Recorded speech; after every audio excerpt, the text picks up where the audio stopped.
Members. अब देखो market में पैनिक तो है, मैं बहुत सारी न्यूज़ डिस्कस करूँगा जिसमें एक इम्पोर्टेंट है कि सिल्वर, गोल्ड क्रैश होने वाले हैं। यस, अभी जो आपको दिखाई दे रहे हैं वो कुछ भी नहीं है और भी क्रैश हो सकते हैं। बहुत तगड़े रीज़न है क्योंकि बड़े प्लेयर्स जो है वो बिकवाली करना स्टार्ट कर चुके हैं। कुछ इंपॉर्टेंट अपडेट्स हैं जो मैं आपको बताऊँगा। इसके अलावा भेल, वारी रिन्यूएबल्स, एलिकॉन, मॉर्फिन लैब ये सब डिस्कस करेंगे क्योंकि बहुत तगड़ी अपडेट्स है। रिजल्ट्स के बाद क्या होगा, क्या नहीं है वो सब बताऊँगा। ठीक है? एंड देखो मुझे किसी ने कमेंट किया था कि सर आपने इंट्राडे के बारे में कुछ बताया स्ट्रेटजी। सी ये नई चैनल जो है ना वहां पे मैंने इंट्राडे स्ट्रेटजी डिस्कस की है। आप जाके जरूर चेकआउट कीजिएगा और आज भी एक वीडियो आएगा जहां पे आपको ब्रेकआउट स्टॉक्स पिक करने में सिखाने की कोशिश करूंगा। तो ये चैनल को मिस मत कीजिएगा। आज मैं आपको बताऊंगा कि यहाँ पे कहाँ पे intraday stocks sorry breakout stocks pick किया जाता है। एकदम सिंपल सोबर स्ट्रेटजी है। ठीक है, चलो स्टार्ट करते हैं। देखो सबसे पहले बात, मार्केट काफी तगड़ा फॉल हुआ हमारा मार्केट। ठीक है, रीजन ये था कि यस्टरडे डाउ जोन्स भी 500 पॉइंट गिरा था और आज थोड़ा सा गैप डाउन दिखाई दे रहा है। और अगर आप ध्यान से देखोगे सी यूएस में जॉब्स डेटा कुछ आए हैं, खराब डेटा है। ठीक है, जिसकी वजह से मार्केट आज फॉल करता हुआ दिखाई दिया। ठीक है, और हमारा मार्केट आप सभी लोग जानते हैं कि भाई 500% का टैरिफ लगा है। मैंने इसका एक अलग से एक वीडियो प्रिपेयर किया है, क्या इंपैक्ट आएगा, भेल क्यों क्रैश हुआ, ये सब मैंने यहाँ पे बताया है, आप जाके जरूर चेकआउट कीजिएगा। ठीक है, ओके। मैं यहाँ पे पहले गोल्ड एंड सिल्वर डिस्कस करता हूँ क्योंकि ये इंपॉर्टेंट है। आप यहाँ पे समझने की कोशिश कीजिएगा कि ब्लूमबर्ग से एक न्यूज आ रही है कि ब्लूमबर्ग कमोडिटी इंडेक्स जो होता है ना वो रिबैलेंसिंग होने वाला है। ठीक है, जिसमें गोल्ड, सिल्वर, कॉपर की जो अमाउंट ऑलरेडी होते हैं, ठीक है, वो निकाले जा सकते हैं, क्वांटिटी कम की जा सकती है।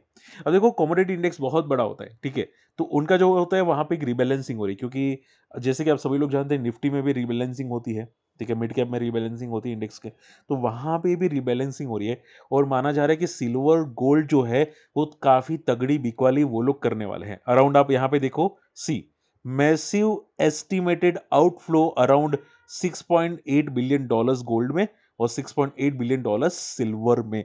ये क्लियर है, देखो क्लियर है यहाँ पे कि आउटफ्लो होता हुआ दिखाई दिया है, जिसकी वजह से आप देखोगे सिल्वर 2 दिन में तगड़ा क्रैश हुआ। आप समझ में आ रही है बातें? हालाँकि मैं अगर आप बोले तो इसका एक अलग से वीडियो बनाऊँगा, बट शॉर्ट एंड सिंपल में ये बहुत तगड़ी बिकवाली आपको आती हुई दिखाई दी है और मैंने आपको पहले भी वार्न करने की कोशिश की है सिल्वर के अंदर, ठीक है? अब यहाँ पे बात समझने की कोशिश करो। सिल्वर ने ये $85 का लेवल तो तोड़ा नहीं, ठीक है? पुल बैक आया था, सस्टेन नहीं हुआ। अगर ये वापस $70 को क्रॉस करके ब्रेक कर लेता है, क्योंकि यहाँ पे काफ़ी कंसोलिडेट हुआ था, तो अगर ये ब्रेक कर लेता है तो सीधा आप समझ के चलो $65, $64 तक आपको आता हुआ दिखाई दे सकता है सिल्वर। ठीक है, यानी कि यहां से तगड़ी बिकवाली आ सकती है अगर ये सस्टेन नहीं हुआ तो। अब देखो 2 दिन से फॉल कर रहा है तो एक पुल बैक तो आएगा ही आएगा कल। ठीक है, लेकिन वो कल की बात है, जो इंट्राडे ट्रेडर्स होते हैं उनके लिए बात है। बट जो पोजिशनल है उन वो आप समझ के चलो कि ये मोमेंटम में जब तक लाइफ हाई ब्रेक ना करे तब तक तो वीक ही है। ठीक है, और यहाँ पे अगर एक पुल बैक आता है छोटा मोटा, फिर यहां से अगर ये ब्रेकडाउन करता है तो तगड़ा ब्रेकडाउन दिखाई दे सकता है। ठीक है, so be careful in silver, be careful in gold. Gold में भी यहां पे एक हालांकि एक रेजिस्टेंस क्रिएट कर रहा है, बट इतना तगड़ा फॉल नहीं जितना सिल्वर में आपको फॉल दिखाई दे रहा है। ठीक है, सो थोड़ा अभी के लिए केयरफुल रहने की कोशिश करना। चलिए फटाफट हम लोग बात करते हैं अगले पॉइंट के अंदर। एंड देखो निफ्टी ने भी इंपॉर्टेंट लेवल्स तोड़ना स्टार्ट किया है। ठीक है, निफ्टी आप देखोगे 25,800 तक आता हुआ दिखाई दिया है। अब अगर ये सस्टेन नहीं हुआ तो आप ये समझ के चलो, हालांकि 26,000 इंपॉर्टेंट था, उसको ब्रेक नहीं करना चाहिए था। ये 25,800 तक गया है, यानी कि आप ये समझ के चलो कि 25,600 भी निफ्टी में आ सकता है। ठीक है, क्लियर कट यहाँ पे 25,600 भी आपको दिखाई दे सकते हैं। Nifty it's clear clear clear cut week. ठीक है, ओके ओके, यहाँ पे समझने की कोशिश करो। देखो मैंने ऑलरेडी वैसे वीडियो बना चुका हूँ, इसका एक शॉर्ट वीडियो भी आ जाएगा। भेल यहाँ पे देखोगे 10% फॉल किया और इसमें यहाँ पे बाद में रेलवे स्टॉक्स भी गिरते हुए दिखाई दिए। मुझे किसी ने कमेंट करके बताया, यहाँ पे कमेंट किया कि सर क्या इरेडा अच्छा है अभी के लिए, टाइम फ्रेम के लिए? सी बात समझो, अगर अगर यहाँ पे इरेडा पुल बैक कर भी लेता है, ठीक है, तो कहना मुश्किल है कि सस्टेन करेगा कि नहीं, क्योंकि अगर चाइनीज कंपनी को अलाउ करी है गवर्नमेंट बीडिंग करने के लिए गवर्नमेंट प्रोजेक्ट्स, तो वो टोटली नेगेटिव हो जाता है, आप समझो। ठीक है, क्योंकि देखो ये क्या है कि भाई इंडिया रिलेशन अच्छा करना चाहती है चाइना से, बिकॉज कि भाई यूएस के साथ रिलेशंस बिगड़ते हुए दिखाई दिए हैं। ठीक है? तो ये टोटली नेगेटिव है यहाँ पे इसके लिए। अब यहाँ पे समझो सी चार्ट्स क्या बता रहे हैं यहाँ पे? बेल के अंदर 320 का एक रेजिस्टेंस है क्लियर कट, ठीक है? अब यहाँ पे भी एक रेजिस्टेंस बनाया था 280 के आसपास का। अब डेली मत देखिएगा, मंथली देखिएगा, ठीक है? क्योंकि डेली में कभी-कभी ब्रेकआउट्स आपको दिखाई देते हैं, ठीक है? सो डेली मत देखिएगा, मंथली देखिएगा, ठीक है? अगर ये सस्टेन नहीं कर पाता है तो सीधा आपको 160 या 140 तक भी आता हुआ दिखाई दे सकता है, ठीक है? अभी के लिए बहुत केयरफुल लेना पड़ेगा कि अगर ये सस्टेन नहीं हुआ तो भाई हालत या सिट्टी-पिट्टी टाइट हो सकती है बेल के अंदर, ठीक है? So be careful, clear cut, market में हालत खराब है। और मैं आपकी जगह होता मैं एक चीज़ करता, मुझे काफ़ी लोग पूछते हैं कि सर क्या ये रिकवर करेगा कि नहीं? मैं सिंपल कर देता हूँ। मैं हमेशा पता है क्या देखता हूँ? अगर आज का फॉल 10% का है ना, जस्ट एग्जांपल, ठीक है? अगर वो फॉल का हाई ब्रेक नहीं हुआ, जैसे कि मान लो टॉप से गिरा 10%, तो आज का जो टॉप है वो टूटा नहीं, यानी कि वो लेवल वापस नहीं आया ऊपर, ठीक है? तो आप ये समझ के चलो यहाँ पे पिटता हुआ और दिखाई देगा, ठीक है? तो मैं क्या करता हूँ, मैं 10% के बाद एंटर करता हूँ अगर करना चाहूँ तो, ठीक है? तो जब तक ये हाई ब्रेक ना हो तब तक मैं एंटर नहीं करता। आई होप ये बात समझ में आ चुकी है। अगर डाउट है मुझे कमेंट ज़रूर करना, ठीक है? चलिए, वारी रिन्यूएबल्स इसको एक ऑर्डर मिलता हुआ दिखाई दिया 704 का। 10 आप देखोगे ऑर्डर वैल्यू थोड़ी-सी कम हुई है, पहले 12.5 बिलियन की थी, अभी 10.4 बिलियन की हो चुकी है। ठीक है? एंड देखो ये रिन्यूअल में भी इम्पैक्ट पड़ेगा। जितनी भी रिन्यूअल कंपनीज़ है उसको भी इम्पैक्ट पड़ सकता है अगर यूएस के टैरिफ आते हैं तो। और मैंने आपको समझाने की कोशिश की ये यूएस के टैरिफ भले आपको लगे कि भाई टेम्पररी टैरिफ है, बट मान के चलो कि भाई 2-3 महीने तो प्रॉब्लम क्रिएट करेगा ही करेगा, ठीक है? क्योंकि एक्सपोर्ट थोड़ा कम हो जाएगा 2-3 महीने के लिए, तो इनका रेवेन्यू क्वार्टरली थोड़े वीक रहने के चांसेस है, जितनी भी कंपनी एक्सपोर्ट करती है। और मैंने ऑलरेडी ये चीज़ें डिटेल यहाँ पे एक्सप्लेन की है, आप जाके ये वीडियो चेकआउट कीजिएगा। सो शॉर्ट एंड सिंपल में अभी के लिए आप ये मान के चलो कि जो 2025 खराब था इंडियन मार्केट के लिए, एफआई की सेलिंग और ये ट्रम्प का नाटक, ये 2026 में भी यही चल रहा है, ठीक है? तो अभी के लिए आप ये समझो कि अगर अगर ये नाटक खत्म नहीं हुआ मार्च तक, तो वापस मार्केट में अब वही चलेगा जो पहले चल रहा था। स्लो एंड स्टेडीली ऊपर जाना, मर-मर के जाना, बस वही चल रहेगा, ठीक है? और काफ़ी उसी की वजह से बहुत सारे व्यूअर्स कंटाल चुके हैं मार्केट से, ठीक है?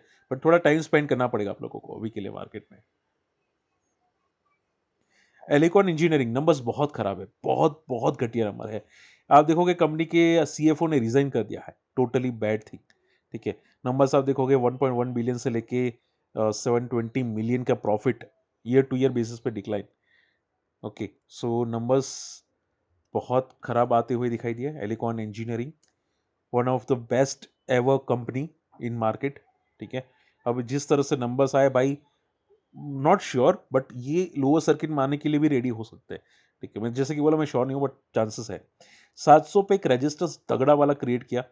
अगर ये सस्टेन नहीं हुआ तो आप ये समझ के चलो कि 400 तो कहीं नहीं है, ठीक है? इजीली इजीली 400, ठीक है? क्योंकि ये मल्टी ईयर रेजिस्टेंस यहाँ पे है, सपोर्ट यहाँ पे है अराउंड 50 मूविंग एवरेजेस, यहाँ पे एक अच्छा खासा सपोर्ट है, जो मे बी एक चांसेस है कि लेने की कोशिश करता हो, वो आपको दिखाई दे सकता है, ठीक है? अगर कल फॉल हुआ तो ले सकता है, अगर कल फॉल नहीं हुआ, ठीक है, तो आई थिंक बच जाएगा, ठीक है? तो देखो हमेशा याद रखो कि रिजल्ट्स इंपॉर्टेंट होते हैं बट उनकी कमेंट्री भी इंपॉर्टेंट होती है रिजल्ट के बाद। कभी कभी रिजल्ट खराब आते हैं बट कमेंट्री अच्छी आती है। अभी के लिए आप ये समझ के चलो कि रिजल्ट खराब ही है, मिनिमम 5% का फॉल, 5 भी नहीं, 7% का फॉल एक मिनिमम एक्सपेक्टेड है। अगर इससे कम हुआ तो भाई मैं बोलूंगा अच्छी बात है, ठीक है? चांसेस कम है बट याद रखिएगा। ओके, लास्ट दो चीज बची है, मॉर्फिन लैब और commodity companies. Morphine lab government का स्टे आ चुका है कोर्ट का कि टैक्स नहीं देना पड़ेगा 1.18 बिलियन का। ये न्यूज़ बहुत अच्छी है मॉर्फिन लैब के लिए, अगर मैं गलत नहीं हूं तो, ठीक है? Stay on 1.18 billion rupees tax. Okay, इसके तो आप ये समझ के चलो कि अगर न्यूज़ पॉजिटिव साइड पे है तो यहाँ पे बहुत अच्छा बेस है, अराउंड 40 के आसपास, 40 से लेके 30, ठीक है? ये बार बार बहुत अच्छा हाई मारता है और यहाँ पे सपोर्ट लेने आता है। तो अगर यहाँ से सपोर्ट लेकर बाउंस करता है तो चांसेस बहुत पॉजिटिव है कंपनी के, ठीक है? फंडामेंटली बहुत स्ट्रॉन्ग कंपनी है, तो अगर ये न्यूज़ पॉजिटिव होती तो डेफिनेटली बेनिफिट हो सकता है। इसके अलावा हिंदुस्तान जिंक की अगर बात करें जाए, यहाँ पे देखो आज डेफिनेटली मेटल कंपनीज गिरी थी, उसका रीजन ये था कि कॉपर प्राइसेस एंड वेदांता की जो प्रमोटर थे, ठीक है, उनका सन एक्सपायर हो गया हार्ट अटैक की वजह से, जिसकी वजह से आज मेटल कंपनीज गिरी। और आप देखोगे कॉपर काफ़ी तगड़ा आज गिरता हुआ दिखाई दिया, ठीक है, स्टिल आप देखोगे वीक ट्रेंड में है कॉपर, ठीक है, जो लोग कॉपर में ट्रेड करते हैं उनको पता होगा, ठीक है। सो कॉपर प्राइसेस गिर रहे हैं और उसकी वजह से पूरा मेटल स्टॉक गिरा, और मैंने आपको पहले भी वार्न करने की कोशिश की थी मेटल इंडेक्स के अंदर कि ये सब बबल है, ठीक है, ये बबल जब फूटेगा ना तब आपको पता चल जाएगा। मुझे काफ़ी लोग बोलते हैं कि भाई ऐसा कुछ नहीं है, वैसा कुछ नहीं है। काफ़ी लोगों ने वीडियोस बनाए थे कि भाई copper is the next silver. भाई बेकार की बात है, मैं तो यही बोलूँगा बेकार की बात है, क्योंकि कमोडिटी प्राइसेस नेसेसिटी है बिजनेस के लिए, ठीक है। वो प्राइस कभी भी हाई पे सस्टेन करेगी तो बिजनेस चलेगा ही नहीं, ठीक है, सिंपल है, उसका ऑल्टरनेटिव है ही नहीं, ठीक है। तो ये बहुत मुश्किल हो जाता है कि कॉपर प्राइस टॉप पे सस्टेन करेगी, ठीक है। तो उसकी वजह से एक फॉल एक्सपेक्टेड होता है। आपको कॉशियस रहना चाहिए क्योंकि ये कभी भी फॉल कर लेता है।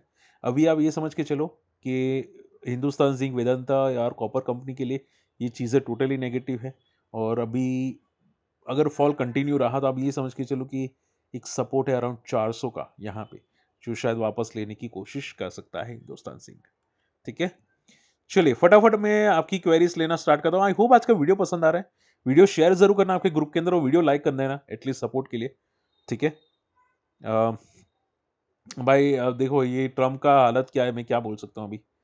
ट्रम्प की हालत बहुत खराब है। सुरजो जी, इंडिया सीमेंट, भाई क्या जा रहा है इंडिया सीमेंट तो बहुत ही अनबिलीवेबल। और देखो मैं सिंपल बोलना चाहूंगा, मैंने जो वीडियो यहाँ पे बनाया है ये वाला, ठीक है, उसमें ब्रेकआउट्स आपको एग्जाम्पल के साथ बताया यहाँ पे था, ठीक है। आप जाके जरूर चेकआउट कीजिएगा इंडिया सीमेंट जो आज लाइफ को क्रॉस किया। मैंने पहले भी आपको समझाया था, ठीक है, इंडिया सीमेंट मैंने पहले भी डिस्कस किया था फॉलिंग मार्केट में कैसा भाग रहे हैं। और आज जो वीडियो आएगा वो बहुत इंपॉर्टेंट होगा इस चैनल में, ठीक है। तो आप जाके जरूर चेकआउट कीजिएगा, बहुत पसंद आएगा आप लोगों को, ठीक है। अब सीमेंट क्यों भाग रहे हैं समझने की कोशिश करो। पहले तो अल्ट्राटेक सीमेंट एक्वायर कर लिया है इंडिया सीमेंट को। दूसरा, सीमेंट के प्राइसेस अभी बढ़े हैं, मैंने अभी कवर भी किया था, जिसकी वजह से इनके रिजल्ट्स बहुत अच्छे आ सकते हैं। कंपनी की कमेंट्री भी पॉजिटिव थी, जिसकी वजह से ये लगातार ऐसे ऐसे करके भाग रहा है, ठीक है। बट याद रखिएगा कि रिजल्ट सीजन नजदीक है, ठीक है। तो अगर रिजल्ट खराब आए तो थोड़ी वॉलेटिलिटी आएगी। अभी के लिए तो इन शॉर्ट में पॉजिटिव है, ठीक है। बट जैसे कि मैं बोला, रिजल्ट थोड़ा कॉशियस रहना क्योंकि रिजल्ट सीजन नजदीक है। बट हाँ, it's big bull, yes it's a big bull, ठीक है। देखो आप मुझे कमेंट करें तो मैं जो कॉम यहाँ पे बोलते हैं ना कि क्या बोलते हैं, मैं यहाँ पे सब्सक्रिप्शन, ठीक है, जो हमारे सब्सक्रिप्शन है उनके लिए यहाँ पे स्पेशल सीरीज कंटिन्यू करूंगा। अगर आप इंटरेस्ट रखते हैं तो मुझे कमेंट जरूर करना, अगर आप इंटरेस्टेड है सब्सक्रिप्शन में तो मैं बिग बुल सीरीज वहां पे कंटिन्यू करूंगा, ठीक है। हालांकि मैं सोच रहा था नई चैनल पे, बट वो पॉसिबल आई थिंक लग नहीं रहा है अभी के लिए, तो आई थिंक यही चैनल में कंटिन्यू करूंगा। मुझे कमेंट जरूर कीजिएगा। ओके, इसके अलावा आईडीएफसी फर्स्ट बैंक आज भी पॉजिटिव था, बंदे में दम है डेफिनेटली। चार्ट्स अगर बात करने जाए तो स्लो एंड स्टेडीली पॉजिटिव हो रहे हैं। ज़्यादातर कंपनीज बैंक्स पॉजिटिव हो रहे हैं आज। बैंक निफ्टी में ज़्यादा फॉल था नहीं, ठीक है। तो बैंक्स पॉजिटिव हो रही है। अब देखो जब तक ये 80 के ऊपर अगर बनता है, अगर मान लो चला जाता है और 80 के ऊपर सस्टेन करता है तो इट्स टोटली पॉजिटिव।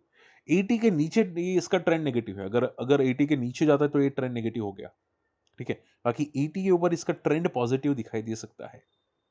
आप समझ रहे हैं, ठीक है। तो शॉर्ट एंड सिंपल में इट्स क्लियर पॉजिटिव, बस 80 के नीचे थोड़ा कॉशियस रहेगा। बाकी तो हाँ, बंदे में दम है अभी के लिए। हालांकि मुझे तो पसंद नहीं है, बट चार्ट्स में दम है इन शॉर्ट में। और वैसे भी सभी बैंक्स जो पीएसयू बैंक्स या रेगुलर बैंक्स है वो सभी पॉजिटिव है ज़्यादातर चार्ट्स में, ठीक है। तो इन शॉर्ट में इट्स पॉजिटिव।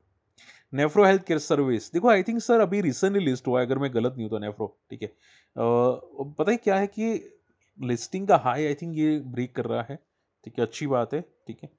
बट मुझे क्या लगता है कि भाई ये जो सेक्टर है ना, ठीक है, सेक्टर में वैल्यूएशंस थोड़ा स्ट्रेच है। अब देखो मैं ना नहीं बोलूंगा, मुझे किसी ने कमेंट किया था सर वैल्यूएशन स्ट्रेच है, बट आप बोल रहे हो कि स्क्रीनर में आ रहा है।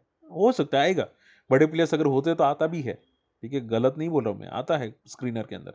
बट इसका मीनिंग नहीं कि वो पॉजिटिव हो, ठीक है। तो कंपनी अच्छी है, ग्रोथ अच्छी है कंपनी की, रिसेंटली लिस्टेड है। बट मुझे इसके करंट क्वार्टर रिजल्ट देखने हैं। अगर अगर क्वार्टर टू क्वार्टर में अच्छा जंप आता है, यानी कि मिनिमम 18 से 20 करोड़ का मिनिमम प्रॉफिट आता है, तो आई थिंक बंदे में दम होगा, ठीक है। चार्ट्स में भी पॉजिटिव दम आ जाएगा शॉर्ट टर्म के अंदर भी। बट क्या है कि एक बार देखना पड़ेगा कि रिजल्ट कैसा आता है, आप समझ रहे हैं, ठीक है। सो रिजल्ट नजदीक ही है, वेट एंड वॉच मैं तो करूंगा। बाकी आप सर अच्छे स्टॉक ढूंढ रहे हैं। इरिडा में सर करना चाहिए कि नहीं, देखो मुझे अभी क्या है, रेलवे स्टॉक्स में थोड़ी वॉलेटिलिटी दिखती है, तो मैं आपकी जगह तो मैं एक चीज देखता कि बजट के बाद क्या ये सस्टेन करते हैं कि नहीं। ठीक है, जस्ट सेफ्टी हमेशा बजट के बाद होती है। ठीक है, मैं हमेशा बॉटम फिशिंग में फोकस करता हूँ। GM averages result, I think result की बात थोड़ा पॉजिटिव हुआ है। देखते हैं यहाँ पे क्या होता है, क्योंकि मार्केट थोड़ा वीक है, तो मुझे थोड़ा वीक मार्केट में देखना पड़ेगा। मैंने ये डिस्कस किया था, लाइफ हाइक के वापस पहुंच पहुंच गया फॉलिंग मार्केट में भी, अच्छी बात है। बट मैंने तो एग्जिट कर लिया एज ए डिस्क्लेमर, देखते बट अभी क्या होता है। ठीक है, इतना अच्छी बात में देखेंगे। चलिए, होप आज का वीडियो पसंद है, वीडियो शेयर करना, चैनल सब्सक्राइब करना, affiliate टेलीग्राम में नहीं है जाके जुड़िएगा, और नया वीडियो आज आने वाला है यहाँ पे, मिस मत कीजिएगा। मिलते अगले वीडियो में, बाय।